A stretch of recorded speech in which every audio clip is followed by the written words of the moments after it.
Alright guys, today I'm working on the Yoda and back to the old cell phone because battery's dead in the camera. You might see some stuff in the back. Also might see some stuff over there, but that's not what this video is about. I just got back from the junkyard, so I got some parts. Today is about these old seal beams headlights. Time to get rid of these. And I bought these. It's a LED headlight off Amazon. I'll put it in the description. It's got a halo with a switchback turn signal on it. These go by a number of different names. Some of them have the switchback, some of them don't. Some of them are just standard lights. But another thing, because Toyota and some of the other Japanese manufacturers wanted to be special and not follow what most of the manufacturers were doing, you have to get a conversion harness because these are not standard headlights.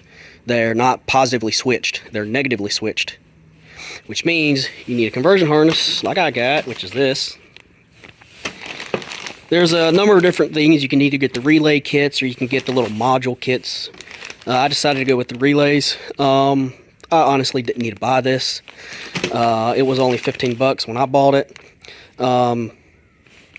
You can do this on your own. I could have done it on my own, but by the time you buy two relays, two relay connectors, 3 of the H4 connector, male and females, plus wiring, you might as well already be at 15 bucks, so you might as well go ahead and buy the conversion harness. So anyway, so to install these headlights, first off you need to take your grill off, which I don't have a grill yet, still haven't bought one. But I'm pretty sure they just pull straight off. There might be a bolt somewhere, but pop the grill off, pop the sides off. You may even have to take these side pieces off to pop the side pieces off, to pop the center out. I don't know. I've never had a grill on this truck. I bought it without one. So, yeah, remove the grill. But once you get the grill off, there's 2 bolts here, or screws, and 2 screws down here, and it pops straight out. Alright guys, a bit of a progress update. I went ahead and removed the lights and I did some preliminary install to get you to figure out where I'm going to put everything. Now, for my DRLs, I decided to tap into a keyed ignition source switched. And as far as I remember, there is none out here on the hood, under the hood, that are easily accessible without, you know, cutting into wires and messing up the factory harness and whatnot. There's like nothing in the fuse box. I was going to tap off the fuse box, but you can't do that. So, as I've said earlier, I got my cigarette lighter situation is a little different. I got a USB-C / USB-A / voltage indicator display combo where my original cigarette lighter was, and so I put in 2 extra 12-volt outlets, cigarette lighters, and I tapped into an ignition source behind the dash. I think it was part of the radio harness, the old radio harness. It's got aftermarket radio in it, and there was like a spare wire.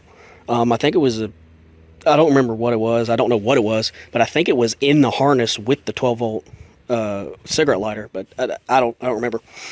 But I have that ran out to the hood through this relay, and then, you know, relay, and then kicked back in and to run those outlets. So what I did is I just tapped off the out, the 12-volt out from the relay going back inside. I tapped off of that, and so whenever my ignition's on, my DRLs will come on. So you can just tap off of any 12-volt ignition source. Just let it be known you're probably going to have to do it from the inside and run a wire out, from the inside fuse box and run a wire out. If you don't want to do that and just want the DRLs on when your running lights are on, so you just turn your running lights on and these come on and the DRLs come on, you tap into this peanut bulb over here. I'm not going to pull this off, but there's 2 wires going in. One's ground, one's power. Just find whichever one of them is power, and then splice into that wire, and then run it to each of your DRLs. You can do it, you know, tap off of this one, and run it to this one, tap off of that one, run it to this one, or you can tap off of one of them and run it to both of them. I would probably tap off of just one, because these little, I don't know if the lighting circuits on these are like the old GMs, like my Yukon, but those are very pretentious on the lighting circuits. But yeah, so, and after I have it tapped off the ignition source, the wire comes around, has a harness that goes all the way over, and then I teed off that harness. Here's my DRL line. Here's my other DRL line. I just ran it back here along this harness. I'm going to tape it, zip tie it all up to the old harness. And I have it running behind the coolant, or not coolant, washer bottle. And I went ahead and already installed the 12 volt conversion negative relays harness. I don't like where this is mounted. I would prefer this be mounted somewhere solid, but for now that's fine.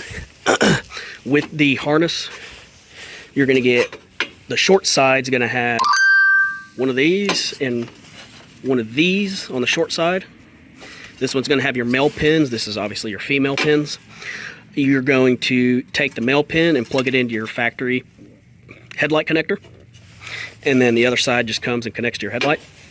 There's a ground pigtail from here on here. I bolted that one here, and I have this harness running through here. I'm going to zip tie it up together. I'm leaving all the slack on this side so I can do something with this relay later. Have it running up through here. Here it is right here, and I have the ground wire actually ran to this old ground, the actual factory ground location. And that was kind of all over the place, but hopefully I got that explained good. So now all I have to do is pull out the turn signals, which I do have to do that. I'm going to take the turn, unscrew the turn signals, and then I'm going to tap into one of these two wires on the back side, which is the signal wire to the turn signal. And I'll just run a pigtail. I'll run a pigtail up. It looks like there's a little hole down there. I'm going to run it through there, up through here, to where it can meet with this. And then those will tap onto these. The green one's your turn signal, the red one is your DRL. Alright, another update. I'm glad I used green wire, because the factory wire is green. The passenger side is green with a yellow stripe. The driver's side is green, light green with a black stripe. And then I just took, cut the piece of tape. There's a tape ball at the end of this factory loom, and I just took that, cut the tape off, and spread the loom back almost all the way to the header panel. Cut the wire, put a butt connector in, put one wire in one side, two wires in the other side, and I did that on this side and this side. This side I have ran up. There's a hole back here. Have it ran through that hole and through here. There's a hole right here on this one, and have it ran through and up. So now the only thing I have to do, take some of these spade terminals, and then those will butt up with this. And then I'm just going to put a piece of tape around these so they don't come apart. Alright, here's one of the lights. Had it plugged up. I got the spade terminals on the turn signal, which in my wire that I wired in is the green, and then the white is the DRL. The DRL goes to the red. DRL goes to the red. Green is the turn signal. And I'm just going to put a piece of tape over this because these are going to be these are going to be live. So I'm going to put a piece of tape over these so I can, so it doesn't ground out on anything. Alright, I got one of them in, wired up. Low beam, which is the tops and sides. High beam, which includes the bottom. Turn signal.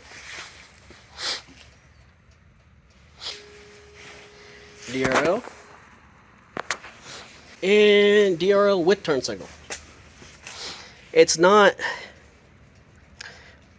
true switchback. A true switchback would actually turn off the white and have the turn signal on. Once the turn signal stops, then the white will come back. But with the way these headlights are, and as cheap as they are, it's when the turn signal comes in, it just turns off the white, goes to the amber, and then it flops back and forth. It's still a switchback, but it's not an OE type switchback. But yeah, there it is. I'm gonna go ahead and put the other one on. And there it is.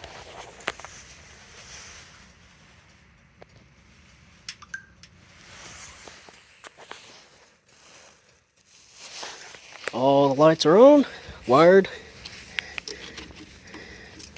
That's the factory plug. Got this wire. I got a bunch of excess, but I have a bunch of excess because I needed to be able to pull the light out. Same thing on this side, but not as bad. And there you go. So those relays, these relays right here work on the Toyota to switch the negatively switched wires. I plugged up the headlight to the factory wiring and they didn't even turn on at all. So we're required, which is interesting because the Morimoto headlights, you can plug the Morimoto headlights up to these trucks. My buddy's got a set of the Morimoto lights, and also he has them on his 94 Toyota, and the lights work but only in high beam. You can't switch to low beam, so maybe the Morimoto lights can partially work with reverse current, but yeah, anyway, that's how you install these lights. Now the only thing left for you to do is put your grill and headlight surrounds back on if you got them. That is one thing I do need to pick up, is the grill. Oh, well, I need to pick up a bumper, a valence, a grill, and both headlight surrounds. But anyway, that's it. Talk to y'all later. Bye.